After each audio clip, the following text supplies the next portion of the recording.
Merci, Monsieur le maire.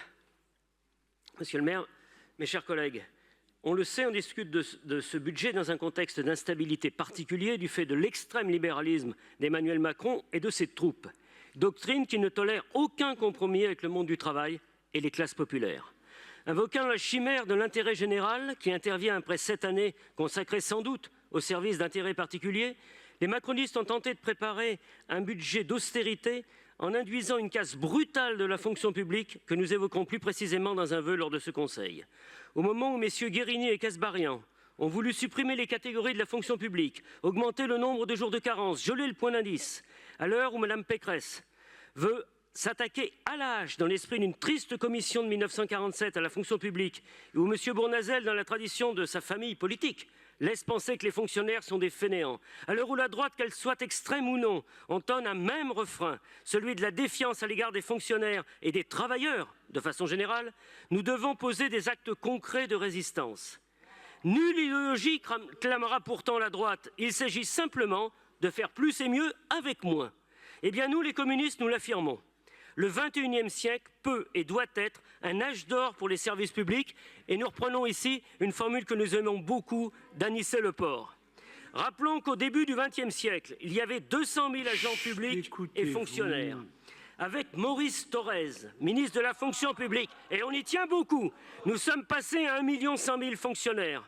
Quand M. Anicet Le Port entre en fonction en 1981, il y avait 2 100 000 fonctionnaires et son action les a amenés à plus de 3 millions. Aujourd'hui, les fonctionnaires sont, elles et eux, 5 700 000.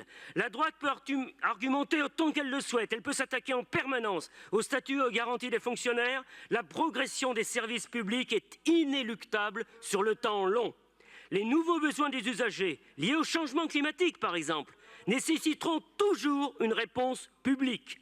La ville de Paris, dans cet esprit, se doit d'être protectrice pour les agents et les usagers en augmentant ses ambitions en matière de politique de ressources humaines, notamment via la déprécarisation massive des agents d'animation et la lutte contre la vacance qui frappe les différentes filières. Vacance qui, selon le compte administratif 2023, s'élève à 18% dans la filière médico-sociale, 18% dans la filière sociale, 11% dans le sport et 14% dans l'animation. À la manière du plan de déprécarisation, nous devons impérativement construire un plan de lutte contre la vacance de poste. Nous le devons tant aux agents pour améliorer leurs conditions de travail qu'aux usagers pour optimiser la qualité du service public que nous leur rendons.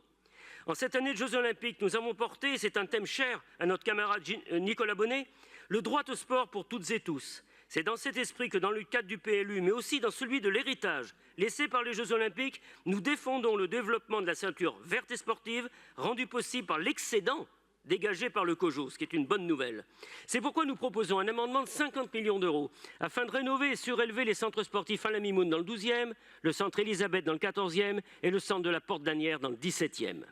Nous proposons également la rénovation du vélodrome de la Cipale dans le 12e arrondissement et notamment la réhabilitation des tribunes de ce patrimoine sportif historique. Mais nous préconisons aussi la réhabilitation de l'espace glisse de Bercy. En 2023, en France, et là c'est beaucoup moins sujet à caution, 221 cyclistes sont décédés et 2500 ont été blessés selon les chiffres de l'Observatoire de la sécurité routière. À Paris, 2 associations d'usagers du vélo ont recensé les 10 intersections les plus dangereuses de chaque arrondissement et, plus généralement, 20 axes routiers à aménager en priorité au cours de l'année 2025. La ville de Paris se doit de prendre le sujet à bras-le-corps et doit faire en sorte que les cyclistes puissent circuler en toute sécurité. C'est pourquoi nous avons déposé un amendement demandant qu'une autorisation de programme de 4 millions d'euros couvrant la mandature soit mise en place et 2 millions d'euros de crédits de paiement soient prévus pour l'année 2025. Cet amendement acte financièrement le vœu relatif aux violences motorisées et à la sécurité des usagers vulnérables voté en novembre dernier. Je vous remercie.